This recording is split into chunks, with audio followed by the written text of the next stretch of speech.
Welcome to the Cannabis Equipment News Podcast.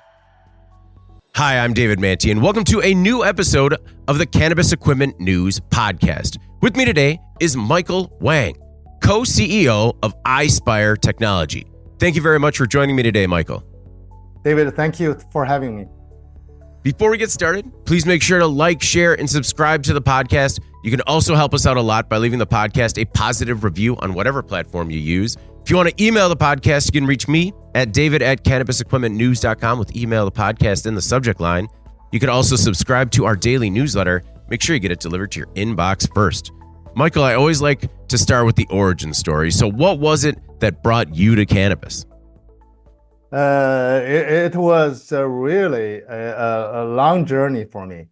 I started to pay attention to the gentleman Rick Simpson, as we all know, almost the pioneer in this space, nearly 20 years ago.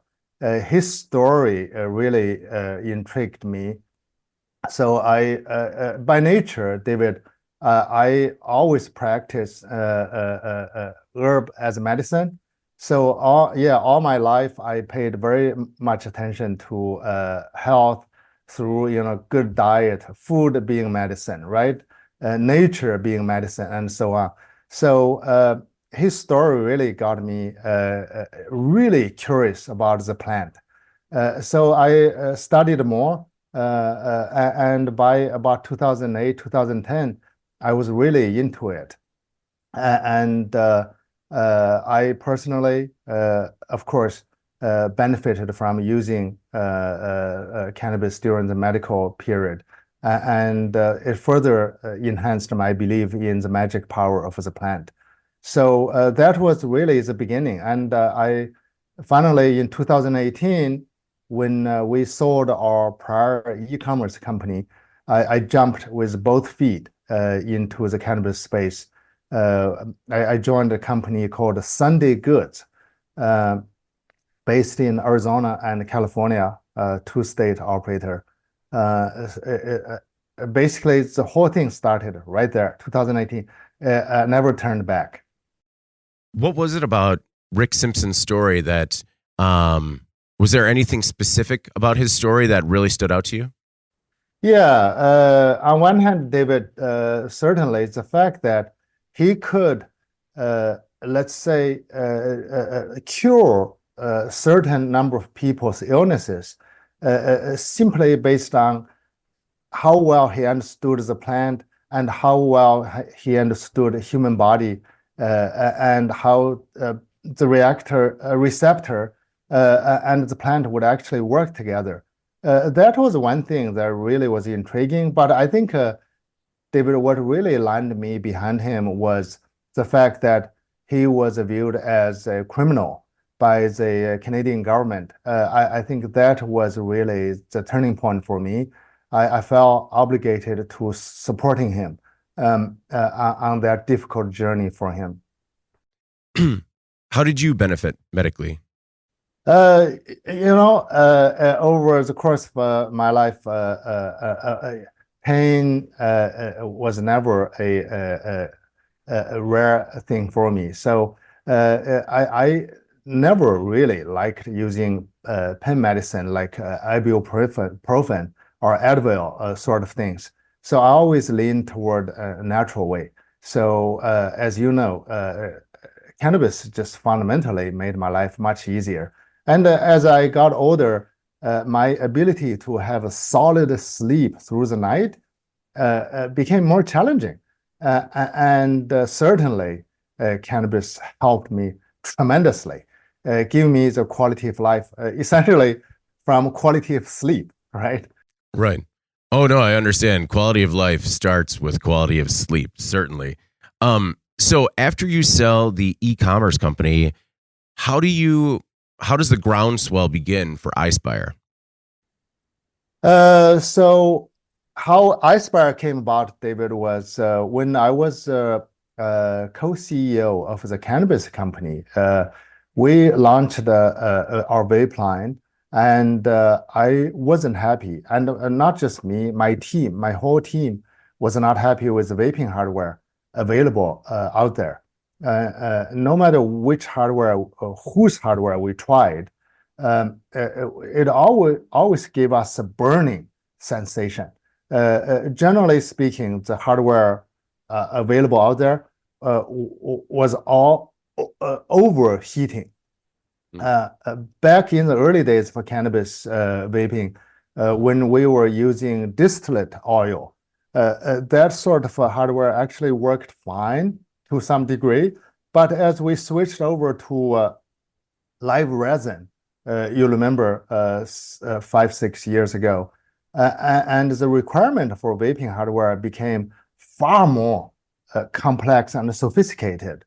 And depending on the formulation, obviously you want much lower temperature for the vape, and you want to preserve the flavor the oil has to offer.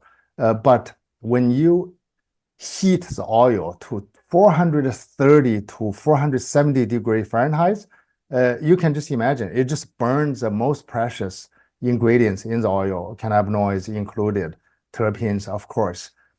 So we were looking for that solution, and we couldn't find any.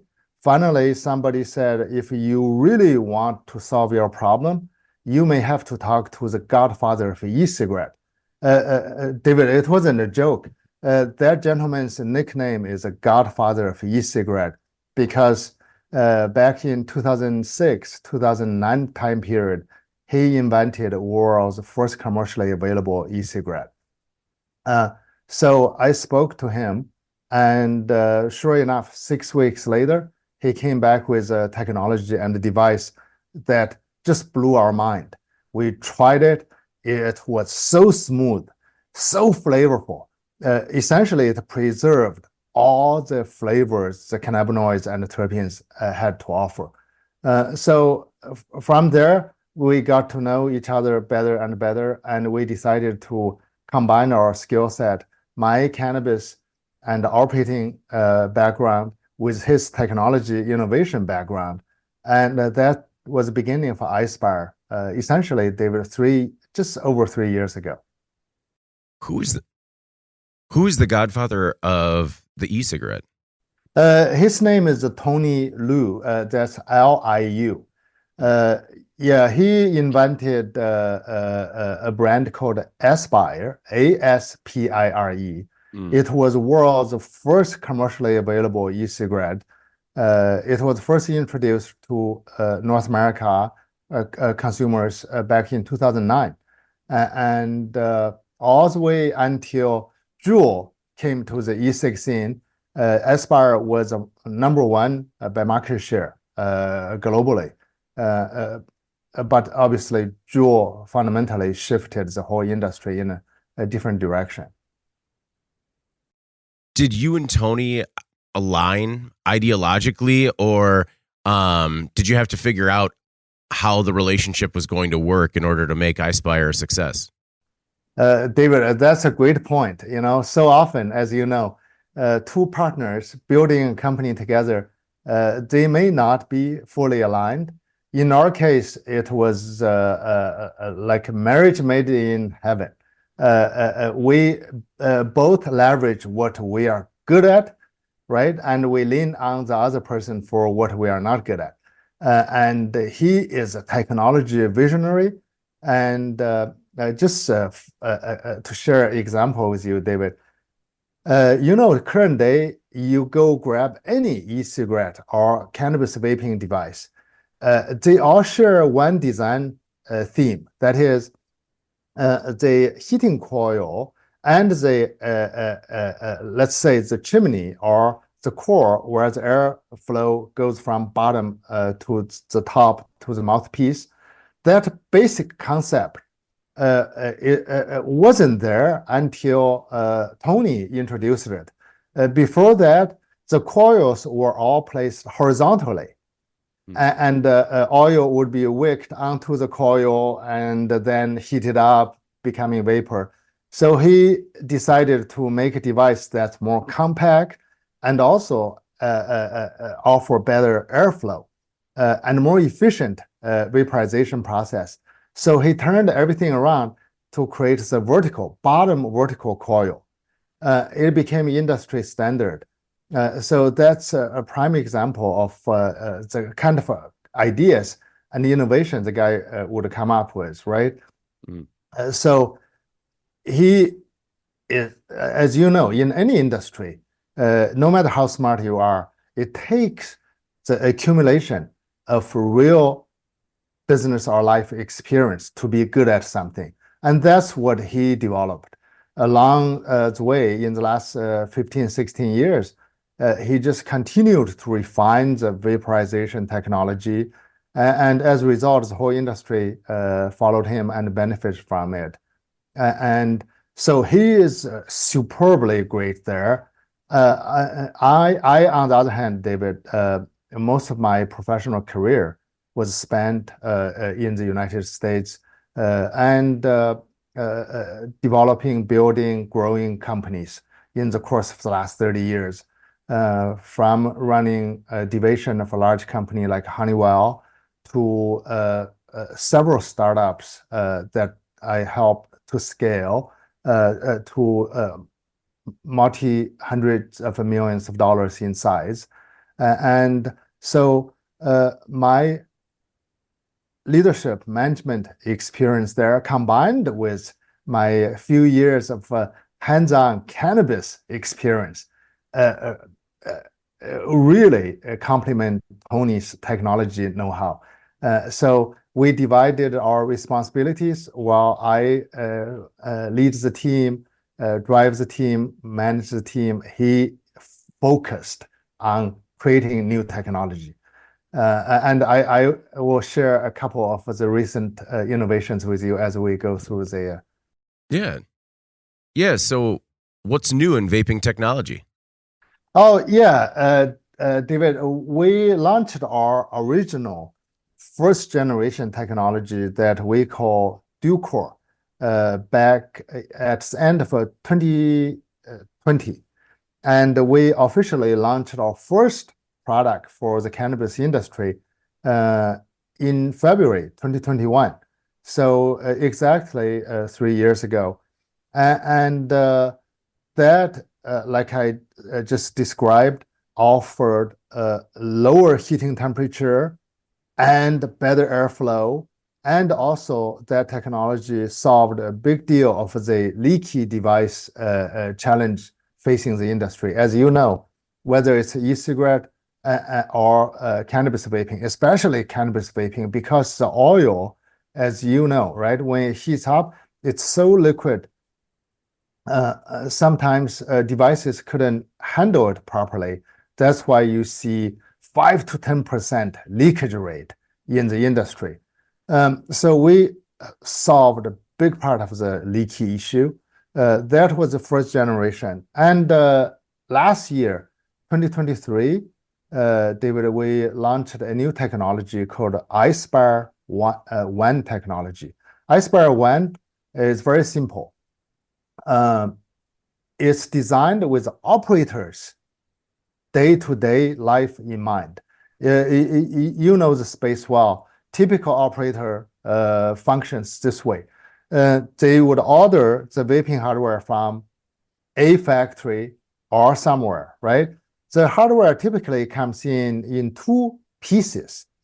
The body of the hardware, where the oil tank reside, and the PC board, the battery, majority of the items will be in one part. When the operators receive the hardware, they would fill the tank with their oil, either manually or semi-automatically, or in rare cases, fully automatically.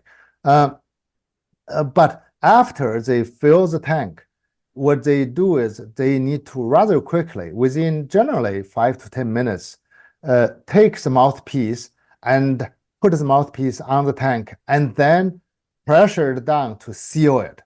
There is typically a locking mechanism where you hear a click. Generally, it's locked in place and the tank is sealed. It's important for the tank to be sealed so that the inside pressure and the outside pressure do not get to equal, because as you can imagine, if the pressure is inside equals outside, then gravity will take control of the device, right? Oil will naturally, by gravity, leak out of the device.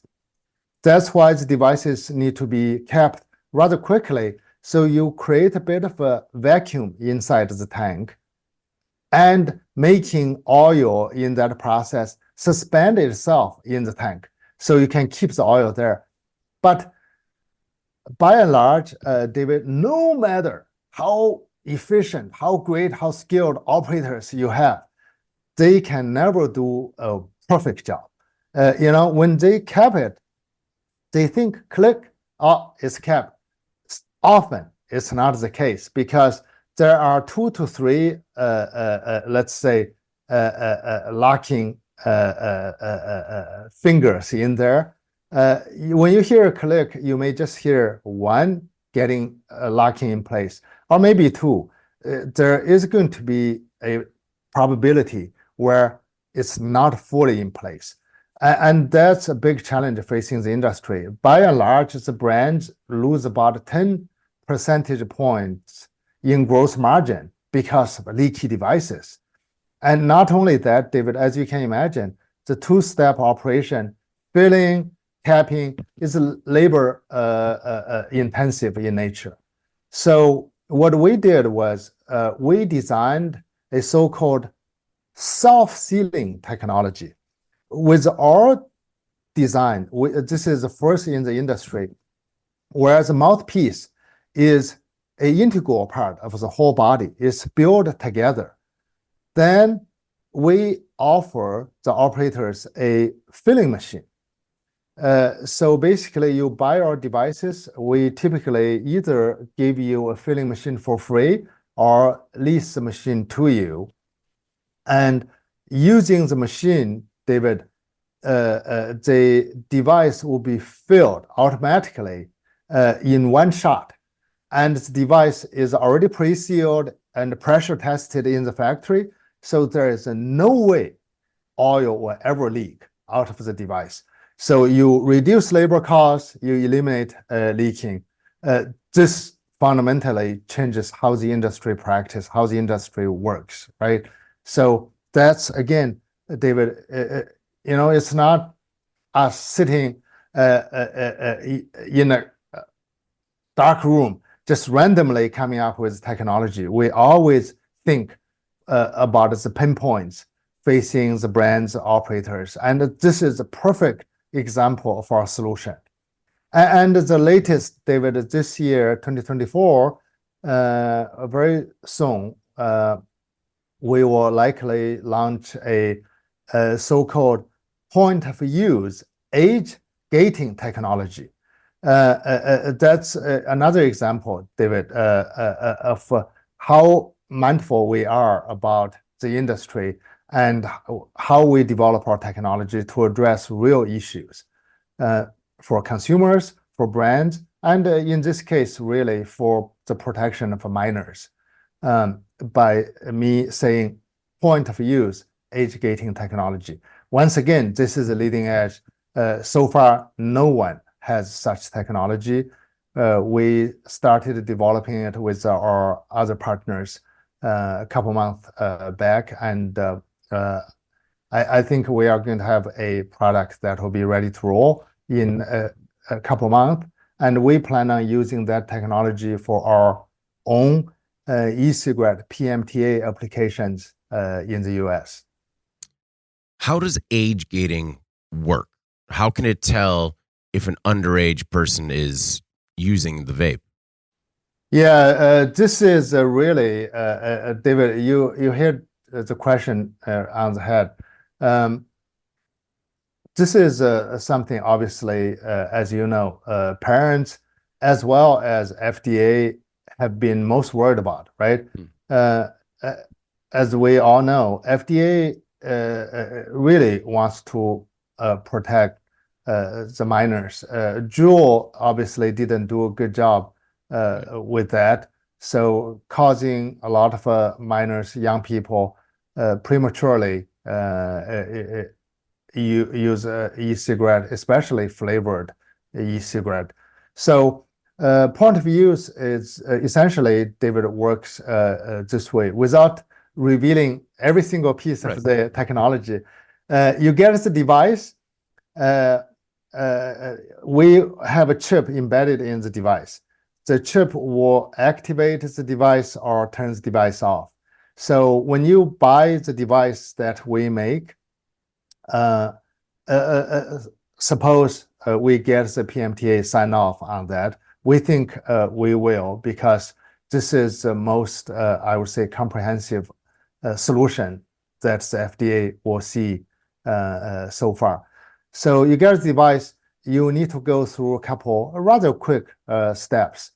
And the device will have near field communication capabilities on one hand. It also has a Bluetooth built in. So there is a native app that will automatically pop up on your phone when you place your phone near the device.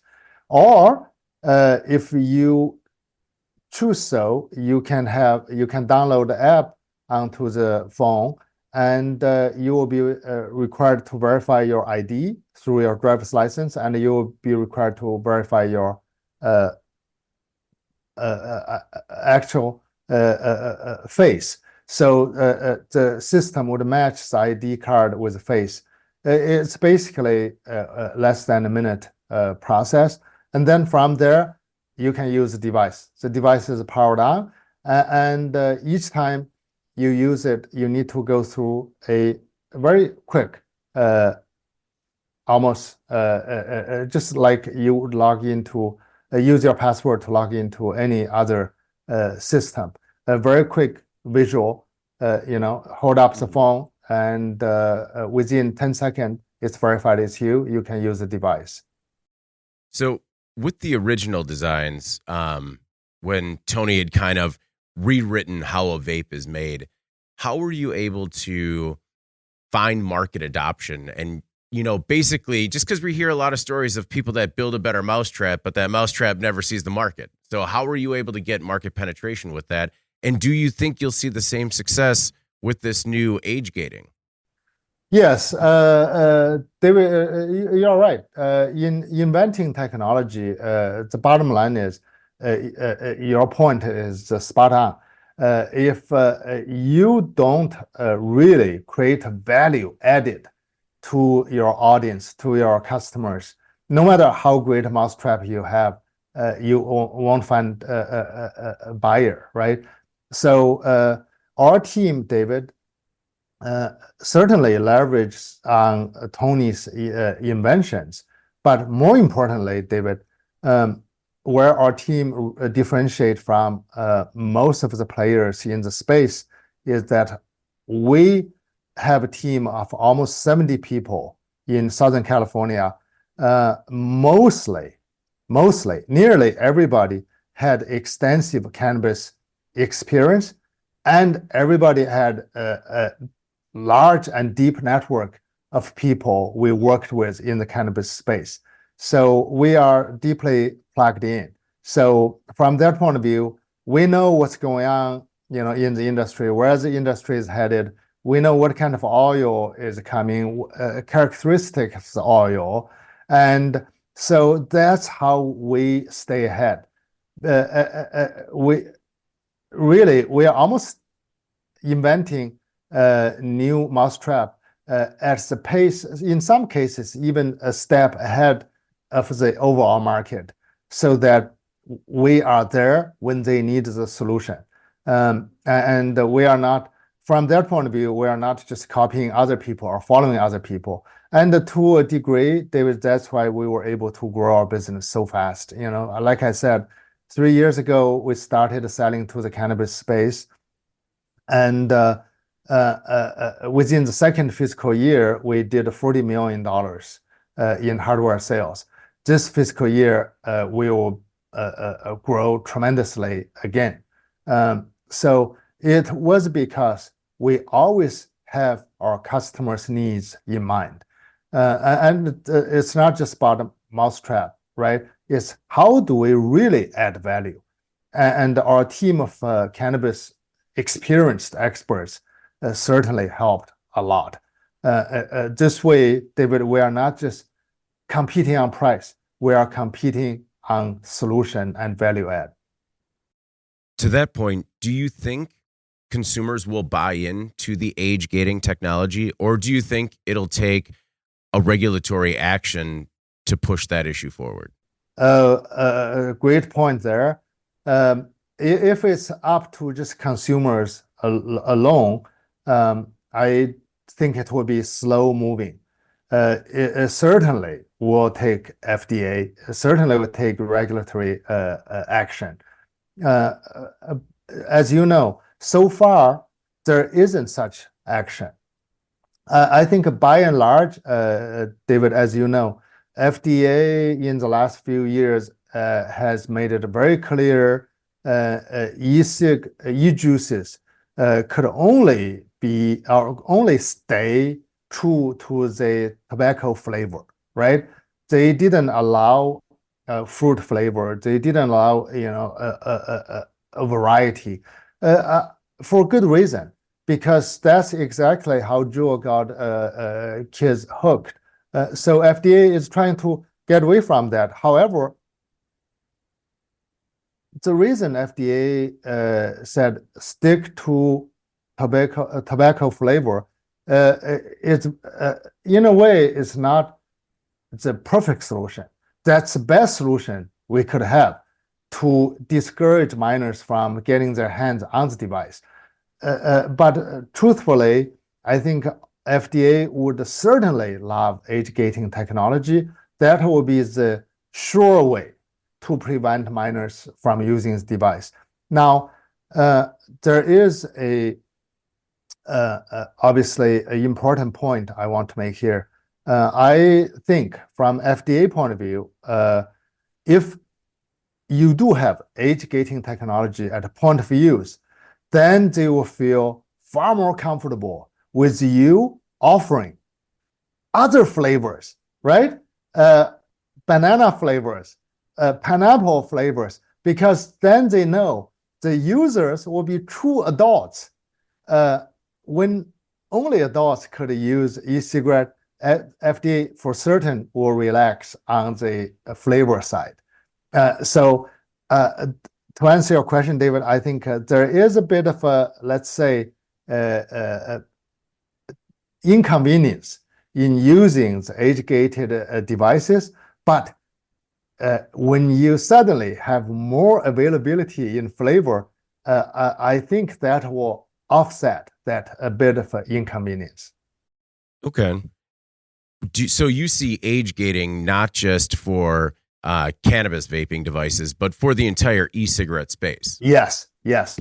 Yeah, and we will use this technology to apply for our own PMTA for our e-cigarette for the US market. Okay. I've always liked the concept of biometric identity being associated with otherwise hazardous products. We've seen applications in the firearm industry, but there's been incredible pushback when it comes to that. Are you essentially kind of gearing up for a fight for people that might think biometric identity platforms might be a bridge too far in terms of privacy? That's interesting balancing act for sure. You are totally right. There is a consumer protection. There is privacy protection. The two certainly could go hand in hand. In most cases, I think they are against each other. However, with our, I'm glad you brought that up. With our technology, we use blockchain technology. In a way, through the blockchain technology, we actually make our system, of course, it will never be hacker proof, right? We make it very, very difficult to impossible to hack. Therefore, the consumer information will be protected. So that's I'm glad you brought this topic up. That's why, David, we picked the blockchain technology, not conventional technology, because conventional technology not only is consumer information residing somewhere that can be hacked, even the user themselves could potentially hack the device, right? As you know, young people today could do that with ease. So that's why we use blockchain. There is no way they can hack it. Okay. I also like the idea of the application being used for geofencing. So that way, around schools, stuff like that. Maybe this is the idea that you'd put these geofences around schools and other establishments that have underage kids and like essentially disable the device in the area. Yep. Yes. That's a key with Bluetooth communication. So essentially, the Bluetooth will have to communicate with the phone. The phone, like you said, will be geofenced, right? So in a school area, maybe even in certain public buildings when they don't allow smoking or vaping, on the airplane, that's prime example too. How do I do that in my house so that when no one's vaping in my house? No. Your family will have to do that for you. Do you think, do you think that regulators will buy into the technology? Yes, David, absolutely. Without some sort of age gating technology, we can never really solve the issue that we face today with minors getting their hands on cigarette, right? On e-cigarette. Any method of, let's say, point of sales, age verification, you and I both know it just doesn't work. Adults could buy anything for kids if they are not responsible. So point of use is the only ultimate long-term solution. So when it came to biometrics in the firearm industry, there was great opposition that came from the NRA. Does the vape industry have a similar industry group or lobbying efforts that would likely fight against this sort of biometric capabilities in vaping? I think it's hard to predict. However, David,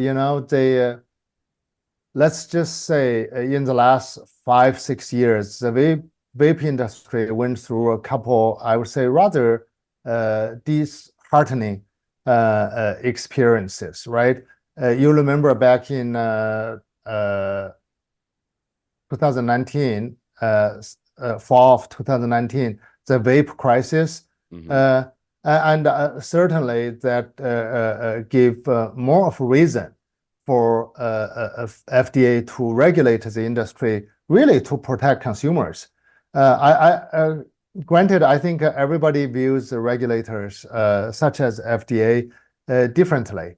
But ultimately, FDA is here to help protecting consumers. You can imagine the vape industry is the e-cig industry. If there is no standard, it's really Wild West that we have seen. You never know what oil goes into the device, and you never know what kind of a material like metal and plastic that goes into the device. I personally studied a lot of our competitors' hardware.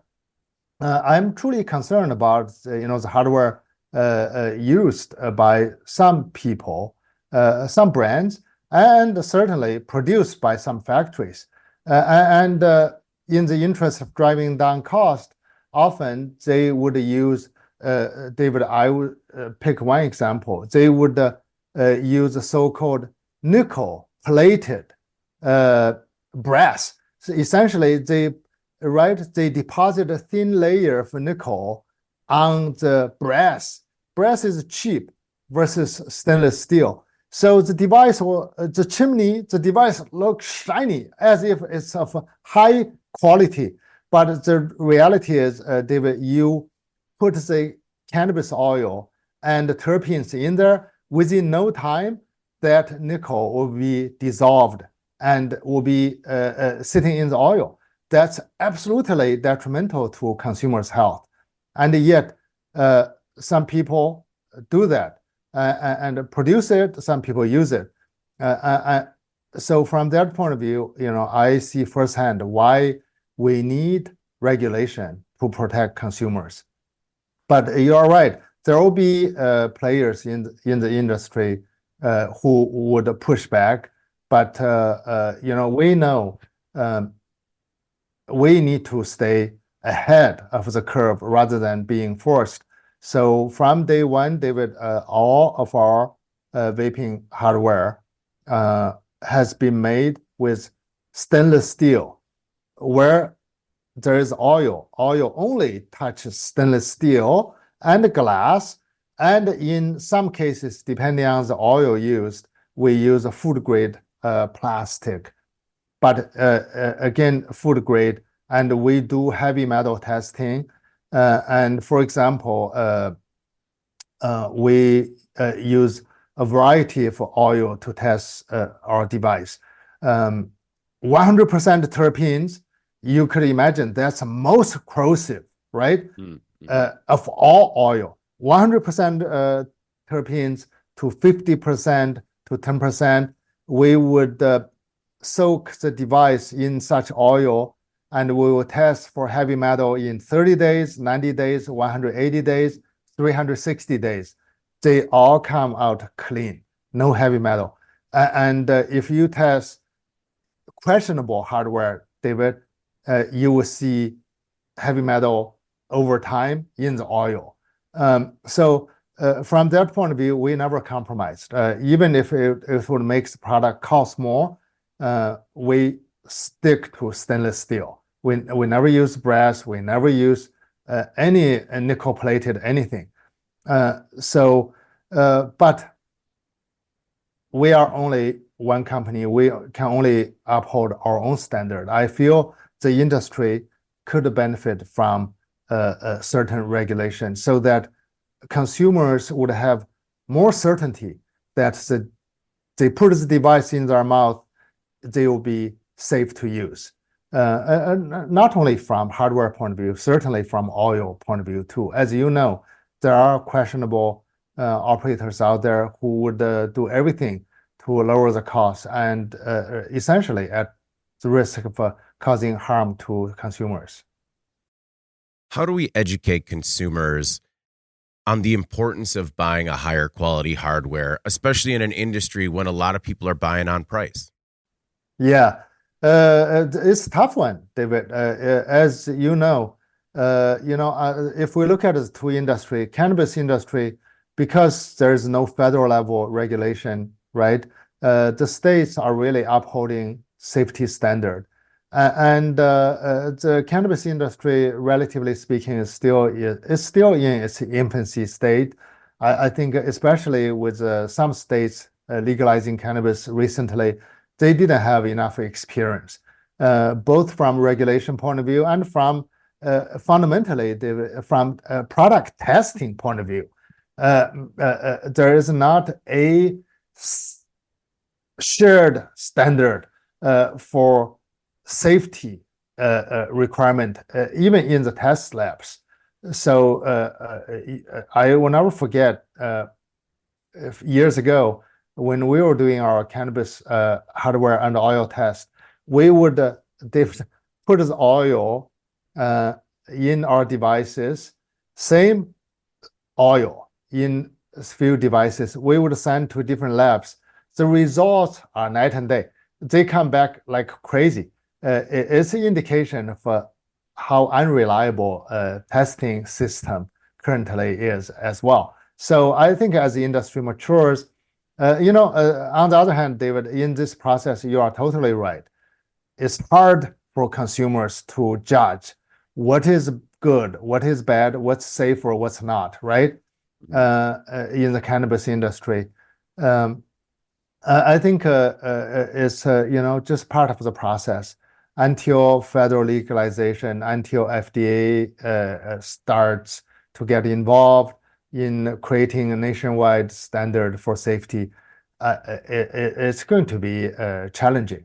But e-cigarette side, I think, is a few years ahead for cannabis in terms of maturity.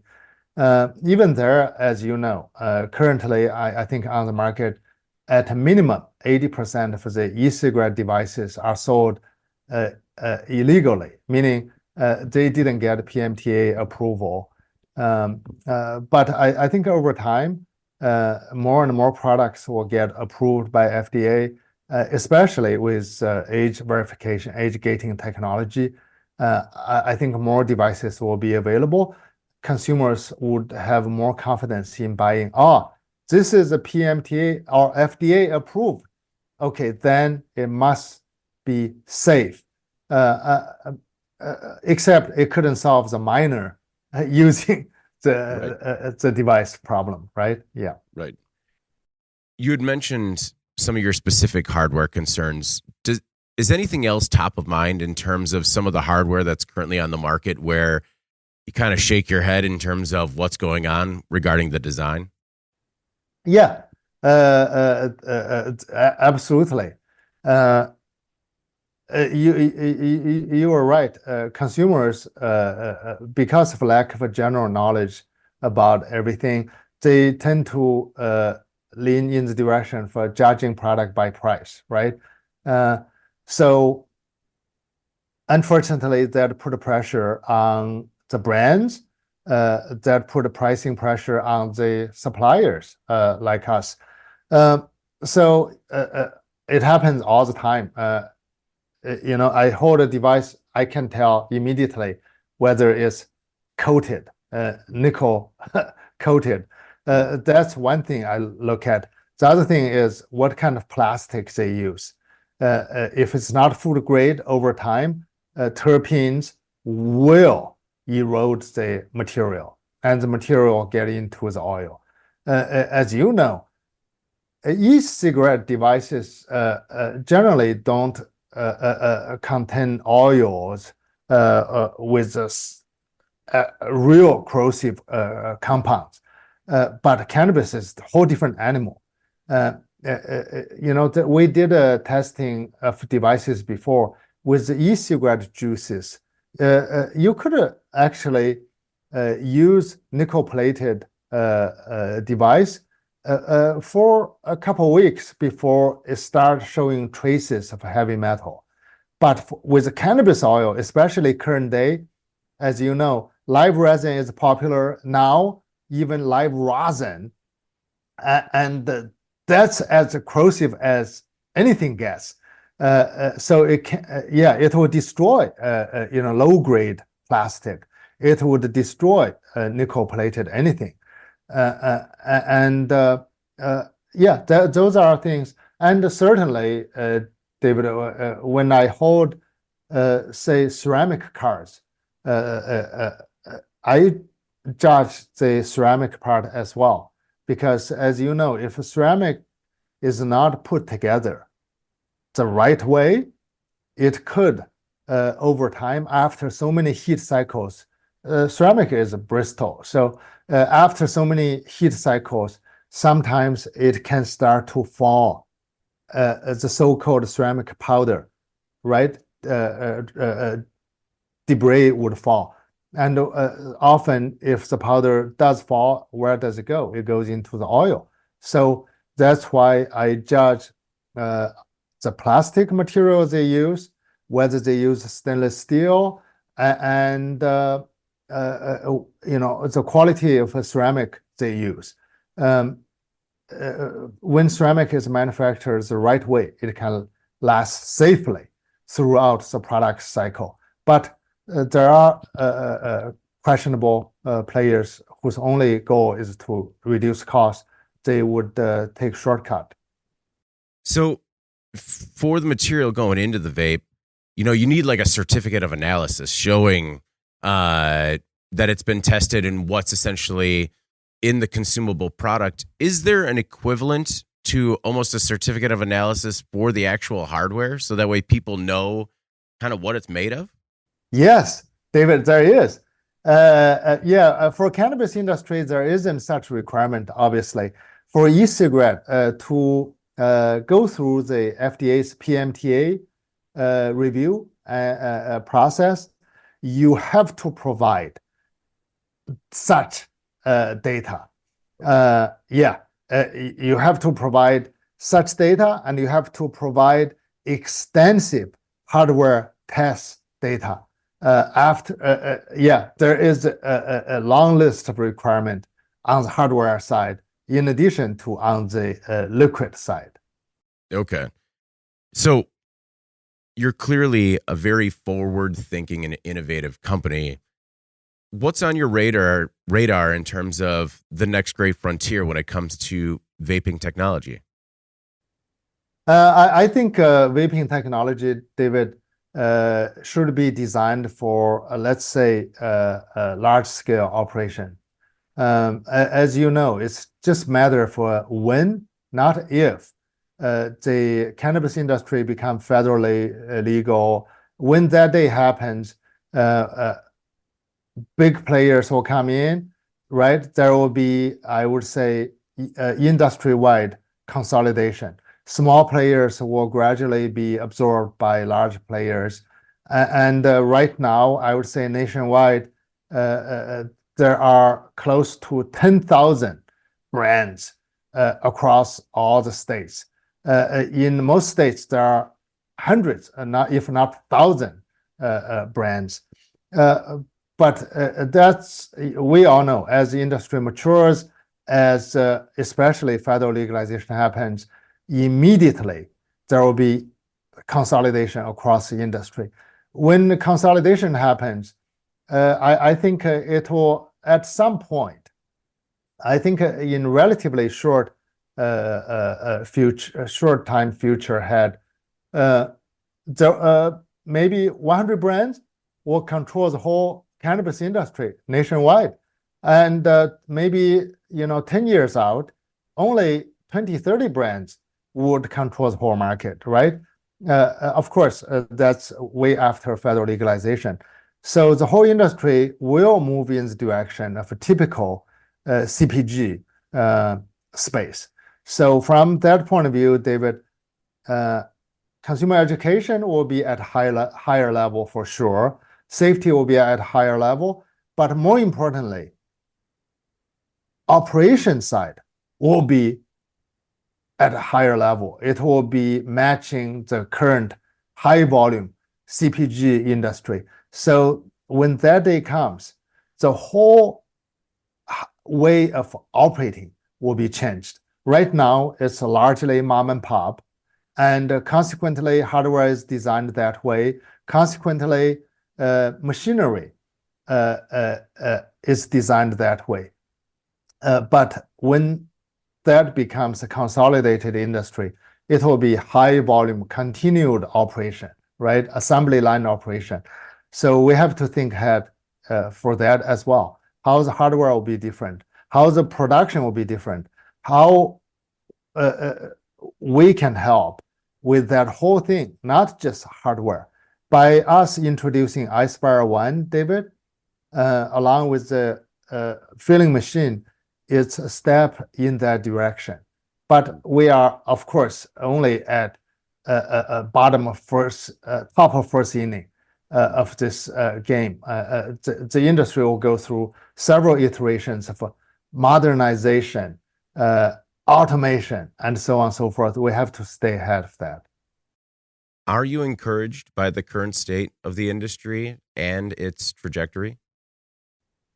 I think I'm encouraged by the fact that more and more states are legalizing cannabis. Certainly for the cannabis industry, for the advocates, such as myself, is very encouraging to see. But it's also discouraging to see how this very beneficial medicine, the plant, is often being held hostage by the political system, right? So that's something we have to live with. That's something we have to, collectively push and drive and campaign for. I think, as you know, you may even know more latest information than I. By and large, nearly 70% American adults are for legalization at federal level. So I think that's telling. If we don't get cannabis descheduled or rescheduled somehow before this election cycle, I think it will be very disappointing. No, I certainly agree with you there. And I really do appreciate you taking your time, Michael. It's been really enlightening and encouraging on my end. Before we get out of here, is there anything else that you want to make sure the Cannabis Equipment News audience either knows about yourself or your work at iSpire Technology? I think, David, those of us who are in this industry, for certain, have our mission and purpose, right? I think we are all very passionate about the plant. We just need to spread such knowledge, and we need to really help the industry become legitimate. We do need to all campaign and speak to our representatives to make this a broader, I would say, wellness issue rather than the traditional legacy, quote unquote, drug issue. Completely agree with you there as well, Michael. Thank you again for taking the time. It truly has been a pleasure. And thank you, David, for having me. Before we get out of here, please make sure to like, share, and subscribe to the podcast. You can also help us out a lot by leaving the podcast a positive review on whatever platform you use. Even a simple thumbs up on YouTube will help us out a lot. If you want to email the podcast, you can reach me at david@cannabisequipmentnews.com with email the podcast in the subject line. You can also subscribe to our daily newsletter. Make sure you get it delivered to your inbox first. For Michael Wang, co-CEO of iSpire Technology, I'm David Manti. This is the Cannabis Equipment News Podcast, and we'll see you next week.